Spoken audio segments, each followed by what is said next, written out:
आ जाइए बच्चों, आज हम मॉक टेस्ट नंबर 87 लगाते हैं। इसमें टॉप 10 क्वेश्चन लगाते हैं। आप कॉपी पेंसिल लेके मेरे साथ जैसे जैसे मैं क्वेश्चन सोल्व करता हूँ आप भी क्वेश्चन सोल्व करते जाना और देखना मुझसे पहले आंसर बना के कितने क्वेश्चन आप बना सकते हो 10 में से इस प्रैक्टिस सेट में। तो आज का पहला क्वेश्चन आपकी स्क्रीन पर, समकोण त्रिभुजाकार प्रिज्म का पार्श्व पृष्ठीय क्षेत्रफल 200 वर्ग सेंटीमीटर है। यदि त्रिभुजाकार बेस के छोटे बेस की लंबाई 8 सेंटीमीटर और 15 सेंटीमीटर है तो प्रिज्म की ऊंचाई ज्ञात कीजिए। तो देखिए, क्वेश्चन बनाने के लिए यहाँ पे दिया पार्श्व पृष्ठीय क्षेत्रफल। पार्श्व पृष्ठीय क्षेत्रफल का जो फॉर्मूला होता है, इसका एरिया का फॉर्मूला जो होता है प्रिज्म के पार्श्व पृष्ठीय क्षेत्रफल का, वो होता है जी बेस का perimeter, base perimeter, base perimeter multiply height. अब बेस का पेरीमीटर निकालने के लिए, यानी कि वो बेस जो है वो त्रिभुजाकार है, तो उसमें त्रिभुजाकार में हमें भुजा दी गई है कितने की जी, एक भुजा 8 की, एक 15 की। तो हमें पता कि 8 15 का ट्रिपलेट बनता है जी कितना जी, 17 के साथ। 8 7 8 15 17। तो इसका परिमाप जो हो जाएगा, बेस का पेरीमीटर जो हो जाएगा इन तीनों भुजाओं का योग, अर्थात 8 + 15 + 17, इन सब का जोड़ करेंगे तो हमारे पास जोड़ आ जाएगा आपका 40। बेस का पेरीमीटर का मान आ जाएगा 40 और गुना हमारी हाइट, और एरिया हमें दिया गया है पार्श्व पृष्ठीय क्षेत्रफल का, यानी कि लेटरल सरफेस एरिया का कितना है जी, वो 200। तो आप एरिया को भाग कर दीजिए किससे जी, बेस के पेरीमीटर से, तो आपकी हाइट आ जाएगी। यानी कि 200 को अगर 40 से मैं भाग करूँगा तो मेरी जो हाइट आएगी वो आएगी जी 5 सेंटीमीटर पेरी आपका पिरामिड की। तो h बराबर मेरा 5 सेंटीमीटर के लिए मेरे पास ऑप्शन हो जाएगी जी फर्स्ट। क्वेश्चन सेकंड, बाह्य त्रिज्या हमारी दी गई है 12 और आंतरिक त्रिज्या दी गई है 5। दो सकेंद्रीय वृत्तों के बीच एक वलय बना गया है। पाई की वैल्यू 22/7 का उपयोग करते वलय का क्षेत्रफल ज्ञात कीजिए।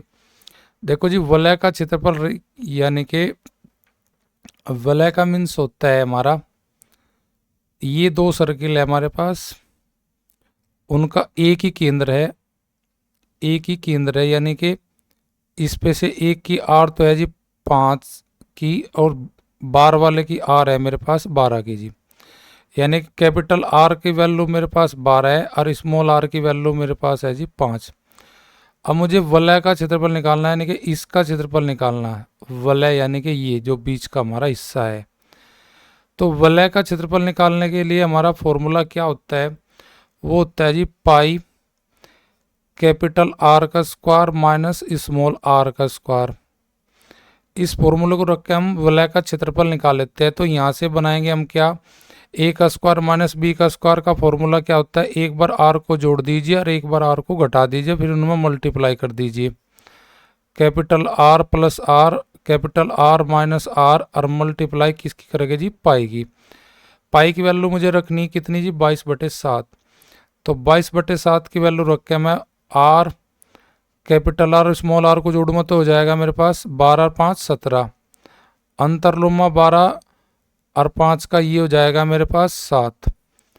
तो यहाँ 7 से मेरा 7 कैंसिल हो जाएगा, 17 गुना करेगा 22 में, तो मेरा आंसर बन जाएगा 17 दूनी 34, हासिल बचे 3, 17 दूनी 34, 34 और 3 37। तो यानी कि उसका वलय का जो क्षेत्रफल होगा 374 वर्ग इकाई होगा। 374 वर्ग इकाई मेरा ऑप्शन में दे रखा है जी, ऑप्शन फर्स्ट में। क्वेश्चन थर्ड, 14 सेंटीमीटर भुजा वाले एक वर्ग के अंतर्गत एक वर्त अंकित किया गया है और उस वर्त का हमें क्षेत्रफल बताना। ये मेरे पास वर्ग है, स्क्वायर है, जिसकी प्रत्येक भुजा का मान कितना है जी, 14 14 और जी 14। इसके अंदर एक वर्त बना गया है इनसाइड। अब उस वर्त का मुझे क्षेत्रफल बताना।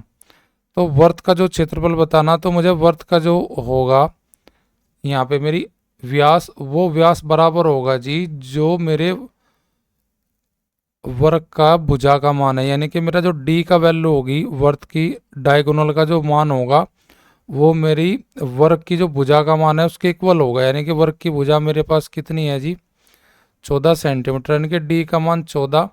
तो आर की वैल्यू मेरे पास हो जाएगी क्या, व्यास का हाफ यानी कि 7 सेंटीमीटर।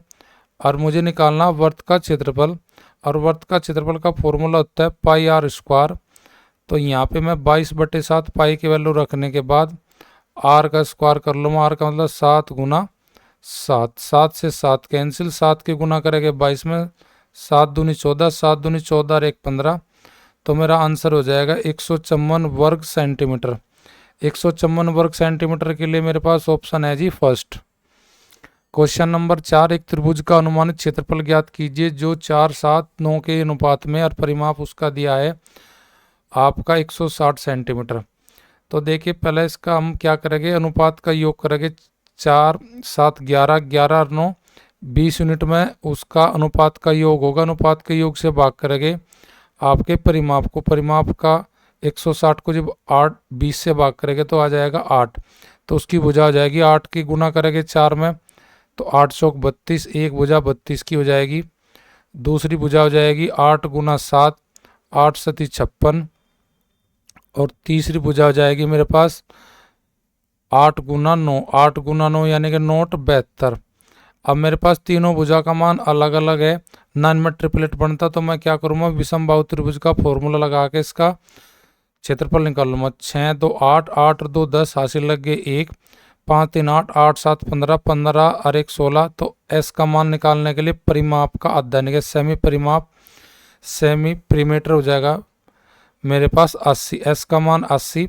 और यहाँ से मैं फॉर्मूला क्रिएट करूँगा, कौन सा, Heron formula, S into S minus A, और जी एस माइनस बी, और जी S minus C, S minus C. यहाँ से एस का मान मेरे पास हो जाएगा 80, 80 में से घटामा 32 तो मेरे पास हो जाएगा 48, 80 में से 56 घटामा तो मेरे पास हो जाएगा 24, और 80 में से घटामा 72 तो मेरे पास हो जाएगा 8। अब यहाँ पे मैं इनको फैक्टर कर लेता हूँ। 80 का कर जाएगा क्या 16 गुना 5, 48 के फैक्टर करूँगा मैं क्या 16 × 48, और 24 के फैक्टर करूँगा मैं क्या 8 × 24, 8 × 24, और 8 में यंग का ही सेम नू का नू रखूँगा। 8 का पेयर बन जाएगा, 3 का पेयर बन जाएगा, और 16 का पेयर बन जाएगा। पेयर 5 का नहीं बनेगा, ये रूट के अंदर रह जाएगा 5। तो रूट के अंदर मेरा 5 रह जाएगा, 16 बाहर निकलेगा, 16 के साथ में आपका 3 भी बाहर आएगा और 8 भी आएगा। तो इनकी गुना करेंगे 16 × 48, 48 में गुना करेंगे 8 की, 48 में गुना 8 की करेंगे तो हमारे पास हो जाएगा फाइनल आंसर 88 64 का 4 का हासिल 6, 8 चौक 32, 32 और 6 38, यानी कि 384 √5 वर्ग सेंटीमीटर मेरा आएगा उसका क्षेत्रफल। अब √5 का जो मान मैं √5 का मान देखता हूँ तो लगभग मेरा √5 की वैल्यू जो आती है वो आती है 2.24। अब इसमें गुना कर लूँगा मैं 384 में किसकी जी 384 में जब गुना करूँगा 2.24 की तो मेरे पास आंसर हो जाएगा। बस 384 का डबल देख लेते हैं हम कितना होगा, 4 दूनी 8, 8 दूनी 16, 3 दूनी 4 1 7, यानी 768। तो 2 से गुना करके बनना 0.4 से जब गुना करेगा तो उसका मान और बढ़ेगा। तो यानी कि ना तो ऑप्शन होगी मेरी 500 की, ना 600 की, ना 758 की, यानी कि 768 से ऊपर जो वैल्यू होगी वह होगी हमारा आंसर। वह वैल्यू दी है ऑप्शन ए में 858.7 मेरा फाइनल आंसर हो जाएगा जब 384 के साथ 2.24 की मैं गुना करूँगा। नेक्स्ट क्वेश्चन, क्वेश्चन 5, 90 किलोमीटर प्रति घंटे की रफ्तार से चलने वाली एक ट्रेन 180 मीटर लंबे प्लेटफॉर्म को 30 सेकंड में पार कर जाती है। ट्रेन की लंबाई ज्ञात कीजिए। देखो जी, जब ट्रेन किसी प्लेटफॉर्म को पार करते हैं तो ट्रेन प्लस प्लेटफॉर्म दोनों की लंबाई को पार करेगी वह। अब यहाँ पे पार करने के लिए उसके पास समय कितना है जी, दिया है सवाल में 30 सेकंड। अब 30 सेकंड का समय को गुना करेंगे हम, 4 गुना समय करे पीछे हमारे पास दूरी आ जाएगी। दूरी यानी कि लंबाई किसकी, ट्रेन प्लस प्लेटफॉर्म की। उसकी स्पीड है 90 किलोमीटर प्रति घंटा, पार करने का समय सेकंड में, तो 90 किलोमीटर प्रति घंटे की स्पीड को कन्वर्ट करेंगे हम मीटर प्रति सेकंड में, गुना करेंगे 5/18 की। 5/18 गुना करेंगे तो 18×5 90 और 5×5 25, यानी कि अगर मैं 30 में गुना कर दूं 25 की तो मेरे पास ट्रेन प्लस प्लेटफॉर्म की दोनों की लंबाई आ जाएगी। 30×25 का गुणनफल आ जाएगा 750। 750 मीटर पार कर रखा उसने 90 किलोमीटर प्रति घंटे की चाल से 30 सेकंड में।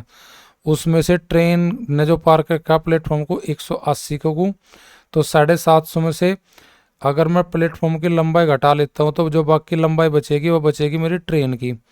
तो ट्रेन की लंबाई देखने के लिए मैं प्लेटफॉर्म की लंबाई घटा देता हूँ 750 में से जो ट्रेन प्लस प्लेटफॉर्म की है। तो यहाँ पे आ जाएगी 0, 15 में से 8 जाकर 7 और 6 में से 1 जाकर बचेगा 5, यानी कि 570 मीटर की हमारी कौन सी है लंबाई, किसकी लंबाई है जी, या ट्रेन की लंबाई है। तो 570 के लिए मेरे पास जो ऑप्शन है वो पहली ऑप्शन है, ऑप्शन फर्स्ट। क्वेश्चन अगला हमारा छठा, एक कपड़े का अंकित मूल्य 1000 है, 20 और 30% की दो छूट के बाद बेचा जाता है, विक्रय मूल्य ज्ञात कीजिए। बस आपको सीधा सा क्या है कि 20% और 30% की दो छूट दे के 1000 पे दे के अगर 1000 पे 20% छूट करते हैं तो 1000 का 80% और 80% निकालने के बाद फिर 30% की छूट देंगे तो 100 में से 30 घटाओगे यानी कि 70। अगर 1000 का 80% निकाल दूँ फिर 80% का फिर मैं 70% निकाल दूँ तो मेरा आंसर आ जाएगा 2 जीरो से 2 जीरो कैंसिल और इन 2 जीरो से ये 100 की जीरो कैंसिल। तो 70 गुना 8, 8 सती 56 यानी कि 560 मेरा आंसर आ जाएगा। 560 के लिए मेरी ऑप्शन दी है फर्स्ट में। क्वेश्चन बहुत आसान था, क्वेश्चन नंबर 6। 7वां देखते हैं हम क्वेश्चन। 25 सेंटीमीटर त्रिज्या वाले वृत्त की एक जीवा केंद्र से 14 सेंटीमीटर दूर है, जीवा की लंबाई ज्ञात कीजिए। देखिए यहाँ पे मैं एक सर्किल बना लेता हूँ। यहाँ पे सर्किल में ये कह रहा है कि एक वृत्त की जो त्रिज्या है उसका वैल्यू मुझे दिया है 25 सेंटीमीटर। ये त्रिज्या है, इसकी वैल्यू दी गई है जी कितनी जी, 25 सेंटीमीटर। अब इन्होंने कह रहा है इससे 14 सेंटीमीटर दूर एक जीवा है, ये मेरी जीवा है, कितने सेंटीमीटर दूर जी, 14। अब इसने पूछा उस जीवा की लंबाई, तो यानी कि ये जो सेंटर से उसको पड़ेगा लंब, तो ये दोनों जीवा को समद्विभाजित कर देगा। तो यहाँ इससे अगर मैं इसको मिलाऊँ तो ये भी मेरी कितनी हो जाएगी, आर। आर की वैल्यू कितनी है जी, आर की वैल्यू मेरे पास है जी 25। आर की वैल्यू 25 है और उसकी डिस्टेंस जो हमारी ये दी गई एच, इसका वैल्यू हो जाएगा जी 14। अगर मैं यहाँ पे पाइथागोरस प्रमेय का फॉर्मूला लगा दूँ, क्योंकि पाइथागोरस प्रमेय के ये 90 डिग्री का कोण बनता है जब किसी जीवा पर लंब डालते हैं, किससे, हम वृत्त के केंद्र से। तो ये 14 और ये हमारे पास 25, तो ये 25 तो हो जाएगा हाइपोटेनस यानी कि कर्ण, ये हाइट हो जाएगी। तो यहाँ पे बेस निकालने के लिए मैं क्या करूँगा, बेस का वैल्यू निकालने के लिए बेस का स्क्वायर बराबर कर्ण का स्क्वायर माइनस आपका